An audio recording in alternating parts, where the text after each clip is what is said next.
자, 허익범 특별검사의 목소리로 직접 내용 들으셨는데요. 월요일마다 오시는 분들이죠. 두 분과 함께 지금부터 자세히 정리하도록 하겠습니다. 백성문 변호사, 최영일 시사평론가 오늘도 오셨습니다. 어서 오십시오. 네, 안녕하세요. 자, 한 10분 정도 예상을 했었는데 상당히 빨리 진행을 했어요. 자, 결과적으로 무엇이 핵심인지 짚어주시죠. 사실 어느 정도 예상했던 내용으로 이제 브리핑을 하셨는데요. 네. 사실 이번 특검의 수사가 여러 가지 문제가 좀 있긴 있었습니다. 처음부터 한계가 좀 있었어요. 네. 일단 경찰 단계에서 증거 수집이 제대로 되지 않은 상태에서 네. 결국은 드루킹과 그 일당들의 진술에 의존해 수사를 할 수밖에 없었어요. 네. 물론 다른 부분에 대한 객관적 증거도 확인했겠지만 네. 이번에도 드루킹의 진술이 갑자기 뒤집히면서 김경수 지사에 대한 영장도 기각되지 않았습니까? 근데 그런 부분들 때문에 특검 입장에서는 사실 이번 특검의 목적은 드루킹 등의 댓글 작업을 조사하는 게 일단은 표면적인 그 이슈지만 제일 중요한 건 사실 정치권과 연계 가능성을 찾는 게 가장 중요한 부분 아니었겠습니까? 예. 근데 사실상 그 부분을 찾는 건 실패했다고 봐야 될 것 같고요. 네. 일단 김경수 지사에 대해서 일단은 불구속으로 기소를 했지만 네. 이 공소 유지가 그렇게 만만해 보이진 않습니다. 왜냐하면 영장이 기각됐을 때도 영장 기각 사유가 예를 들어서 증거인멸의 우려나 도주 우려가 없다면은 괜찮은데 혐의 성립에 다툼의 여지가 많다라는 내용이 나왔단 말이죠. 네. 그건 결국 진술 증거 외에 명백한 객관적 증거 좀 부족하다는 의미거든요. 이제 그런 경우에는 사실 재판에서 유죄 판결을 끌어내는 것도 쉽지가 않습니다. 그러니까 일단은 거기다가 또 이번에 13번째 특검에서 처음으로 자발적으로 수사기간 연장을 안 하고 끝냈어요. 그 의미는 더 이상 할 것이 없고 무언가 더 하기 위한 명분도 없었다라는 의미거든요. 그래서 뭐 특검 관계자분들 60일 동안 정말 열심히 수사하고 하신 부분에 대해서는 저도 충분히 노고를 인정해드려야 되겠습니다만 결과적으로는 그렇게 크게 내세울 것이 없는 특검이었다 이렇게 평가해야 될 것 같습니다. 예. 자, 백 변호사님은 좀 특검의 입장에서는 좀 비관적인 평가를 하셨는데, 자, 어쨌든 불구속 기소하는 지금 내용을 보면 상당히 뭔가 있는 것 같은 내용이에요. 네네. 예. 이 기소를 하지 않을 수는 없는 상황이죠. 네. 특검 입장에서는 구속영장 청구도 네. 구속의 사유가 있다. 이게 특검의 입장인 거고 법원은 법리적 다툼의 여지가 있다. 범죄가 소명됐다고 보기 어렵다. 그래서 이제 기각 이렇게 된 거지 않습니까? 네. 그런데 불구속 상태긴 하지만 특검은 재판에는 붙여봐야 되는 거죠. 네. 특검의 입장은 김경수 지사가 유죄 가능성이 높다라고 지금 보는 거죠. 네. 그런데 이제 지금 백성문 변호사가 말씀하시면서 네. 이 결정적인 증거를 찾는데 실패했다 이렇게 이제 말씀을 하셨는데 네. 저는 그 똑같은 결론이지만 이야기를 좀 바꿔보면 네. 증거가 없었던 것 아니냐. 두 개의 가능성이 다 있는 거죠. 근데 지금 증거는요 차고도 넘친다고 야당이 이야기를 했는데 이게 저 박근혜 전 대통령 국정농단 때 나왔던 말이 그대로 다시 이제 쓰여진 겁니다. 차고 넘쳐요. 이 드루킹이 나중에 경찰에는 처음에 제출하지 않았다가 특검에는 제출한 USB 같은 데 보면 수만 건의 문서가 쏟아져 나오는데 문제는 유의미한 증거, 유효한 증거, 이 증거는 없었다는 거예요. 지금 이제 사실을 밝혔는데 드루킹과 김경수 지사는 김경수 지사 초기 얘기에는 몇 번 만나지 않았다. 의원실로 찾아와서 만났다. 느릅나무 출판사에 소개받고 이제 한두 번 갔던 건 사실이다. 근데 지금 11차례 만났다. 이렇게 사실을 적시했습니다. 네. 그럼 생각보다 많이 만난 거죠. 여러 가지 이야기가 오갔을 정황도 있죠. 그럼에도 불구하고 김경수 지사는 선풀운동을 하는 지지자 그룹이라고 생각을 하고 공식적으로 만났다는 것이고 드루킹은 암묵적인 지시를 받고 불법 댓글을 달았다는 것이고 양쪽의 진술이 완전히 엇갈리는데 특검은 이 부분에 있어서 김경수 지사의 혐의를 현재까지는 입증하는 데 실패를 한 거죠. 근데 그렇게 보면 아예 특검의 이 목적이라고 하는 게 기소하는 게 목적이 아니고 네. 지금 야권이 경찰을 못 믿은 거잖아요. 네. 또 현재의 검찰 조직을 믿지 못하는 거잖아요. 이 어찌 보면은 바로 직전 정권에서는 그들이 여당이었는데 지금 이 권력의 시녀다. 검경은 권력이 가지고 노는 도구다. 그러니까 우리는 이 수사 못 믿겠다. 권력의 실세인 김경수 지사를 지금 파는 일인데 그럼 특검이 해야 되지 않느냐 해서 우리가 알지만 김성태 자유한국당 원내대표가 정말 단식 투쟁까지 하면서 얻어낸 특검 아닙니까? 그래서 특별검사는 야권이 추천을 했어요.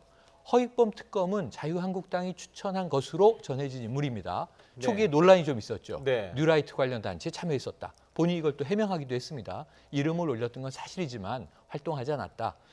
저 문재인 대통령이 임명을 했어요. 국회 협치를 존중해서 임명을 했고 지금 60일 그리고 문재인 대통령에게 마지막에 30일 수사 연장을 신청했다면 어떻게 됐을까? 대부분 이제 받아들이지 않았을 것을 가능성으로 높게 보더군요. 그럼에도 불구하고 30일 더 해봐라. 그럴 수도 있는데 스스로 접은 초유의 특검이란 말입니다.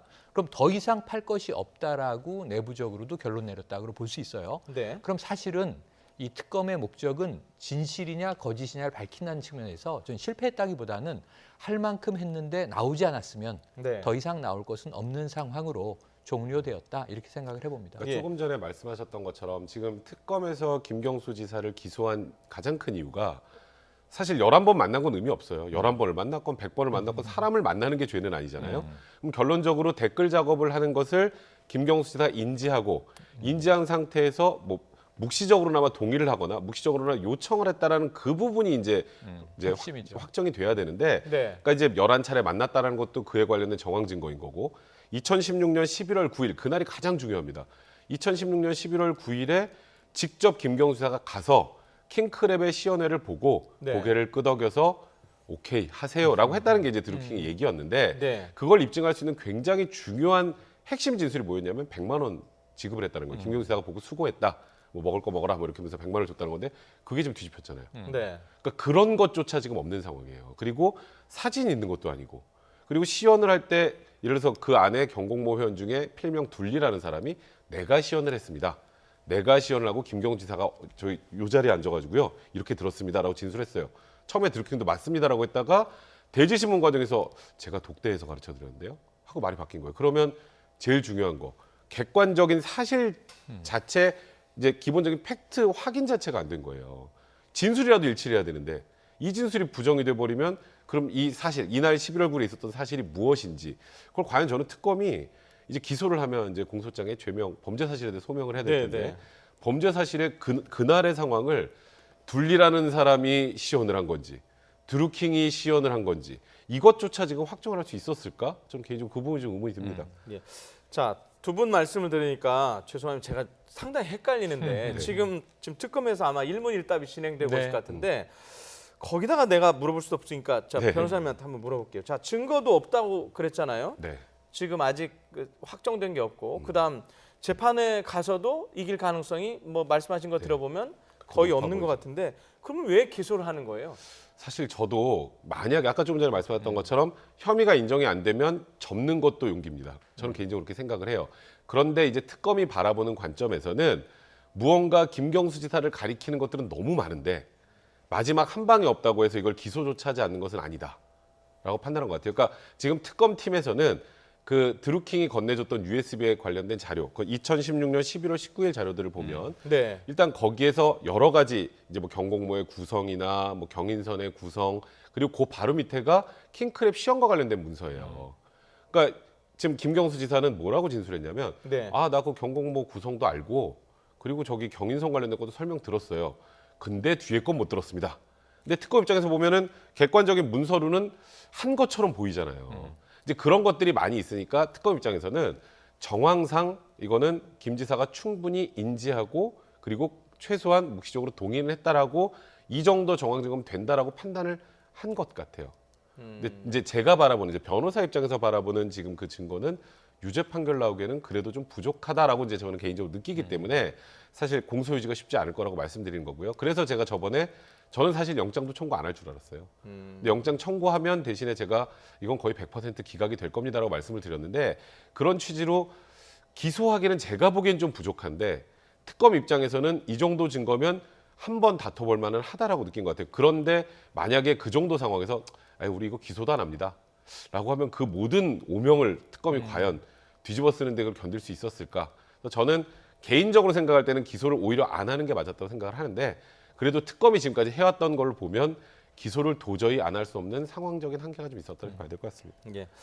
들어보니까 지금 정황 가지고 재판을 해야 될 상황인 것 그렇죠. 같은데 자 어쨌든 이번 특검 뭐 물론 당사자인 김경수 지사가 여러 번 얘기했지만 정치 특검 논란이 있었어요. 네. 이 부분은 어떻게 정리해야 될까요?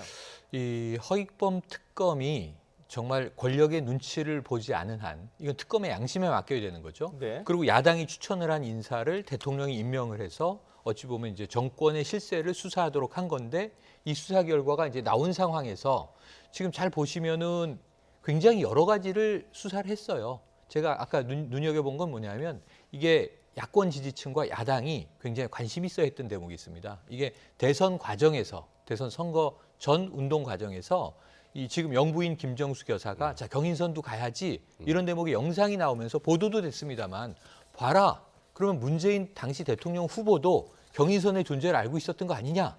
그럼 드루킹이 어찌 보면 이 김경수 지사를 통해서 당시 대선 후보와 연결됐던 것 아니냐? 이런 이야기들을 굉장히 많이 쏟아냈어요. 그리고 지방선거 때 이게 어찌 보면 좀 페이크 뉴스로도 많이 돌아다닌 게 사실입니다. 그런데 지금 특검이 그런 부분들을 명확히 밝히잖아요. 그 대목은 수사를 해본 바 경인선이라는 지지그룹으로 인지하고 있었던 것까지는 알겠는데 불법 정황은 없다. 그리고 김경수 지사에게 정치자금이 많이 건네졌다는 이야기가 또 한때 굉장히 보도되면서 화제가 됐습니다. 조사해본 바 쪼개져서 경공모 회원들이 후원금을 낸 건 사실인데 이게 적법하다. 이렇게 지금 이건 뭐 불법의 대상이 되지 않는다. 하나하나 다 정리를 했어요. 그래서 제가 보기에는 경찰이 수사한 것 이상 초기에 7월에는요. 상당히 개가를 올릴 것 같았거든요. 왜냐하면 느릅나무 출판사 이미 다 노출된 곳. 근데 거기를 한번 수색을 했는데 경찰이 찾지 못한 자료를 무더기로 찾았습니다. 그게 이제 이 휴대폰 기기들과 네. 그리고 이제 그 외에 유심 칩들이었단 말이죠.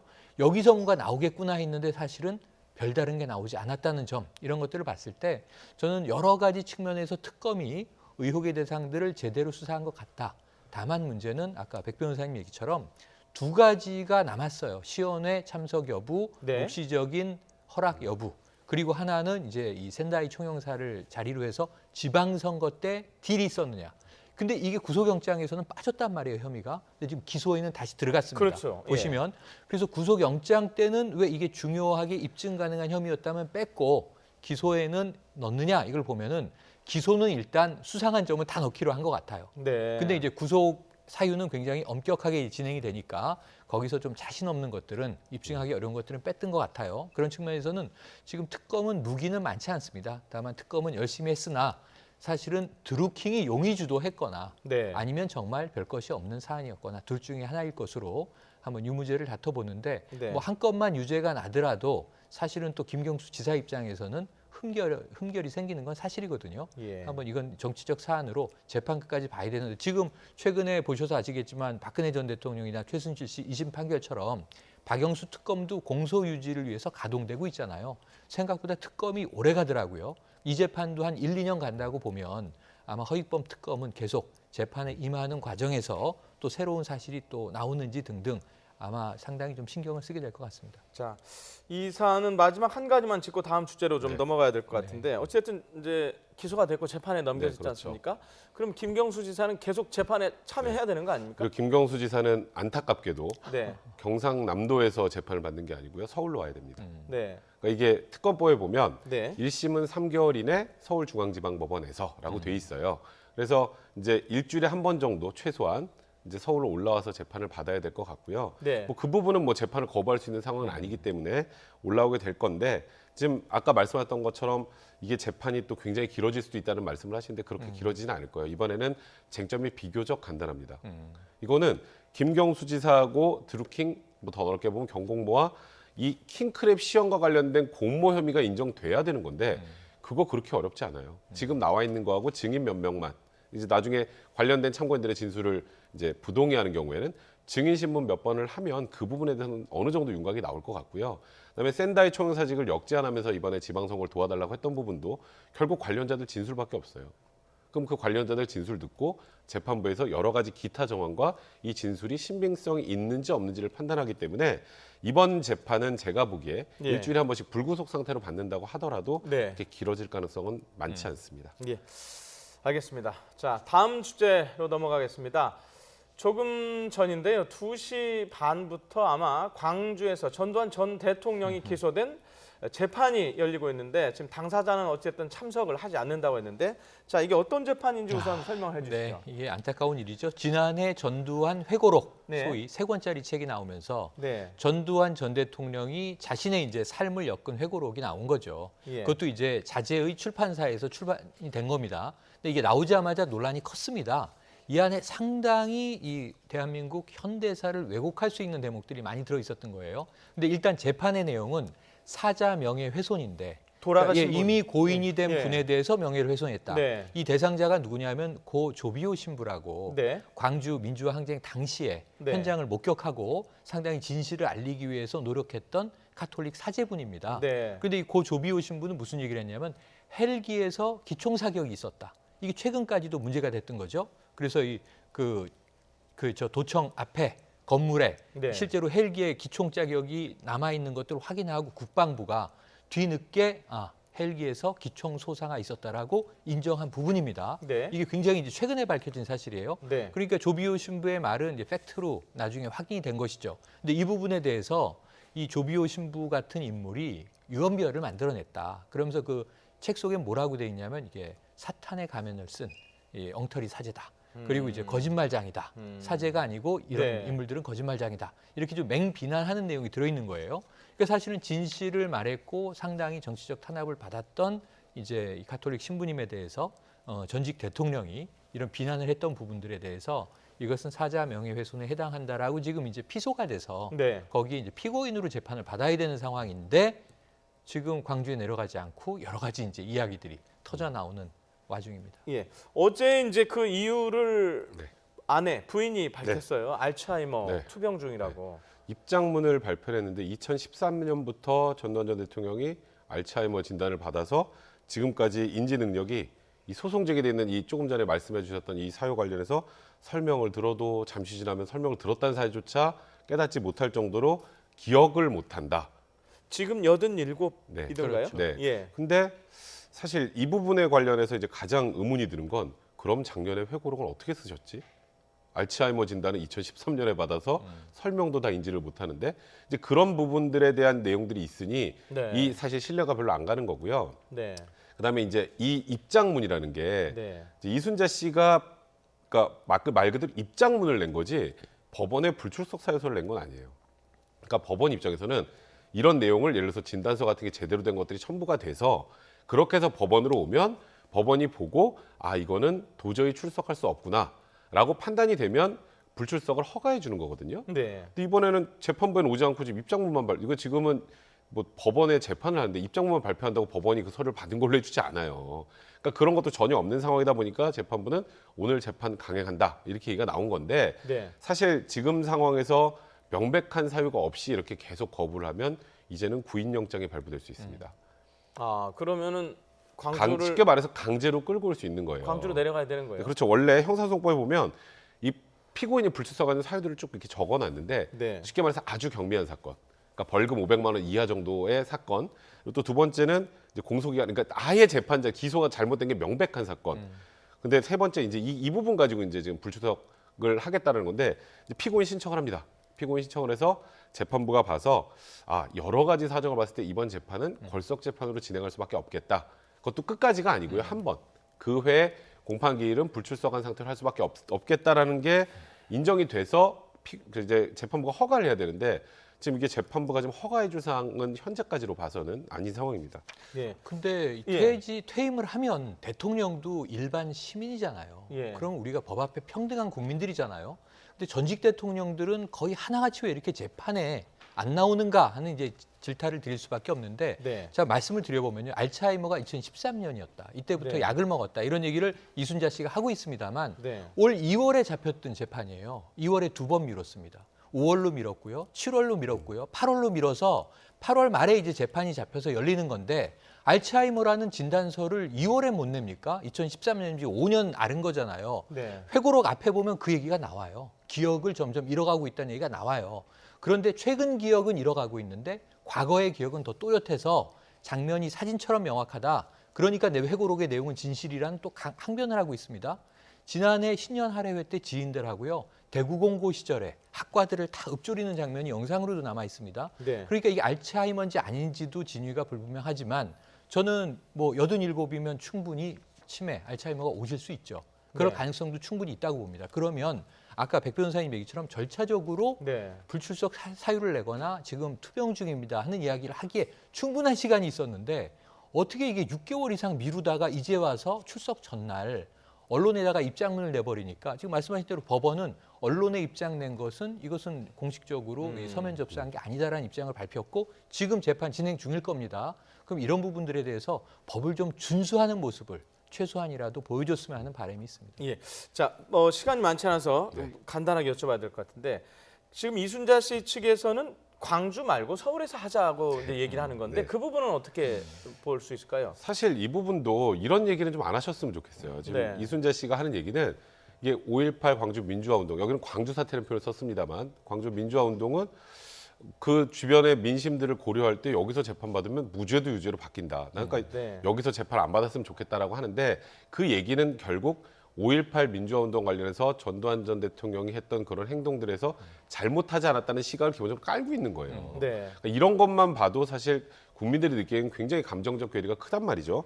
조금 전에 말씀하셨던 것처럼 진짜 알츠하이머병에 와서 도저히 재판을 못 받을 정도 상황이 되면 진단서 제대로 첨부해서 불출석서에서 내고 법원에 또 불출석 사유에 관련된 판단을 받아보는 게 맞고요.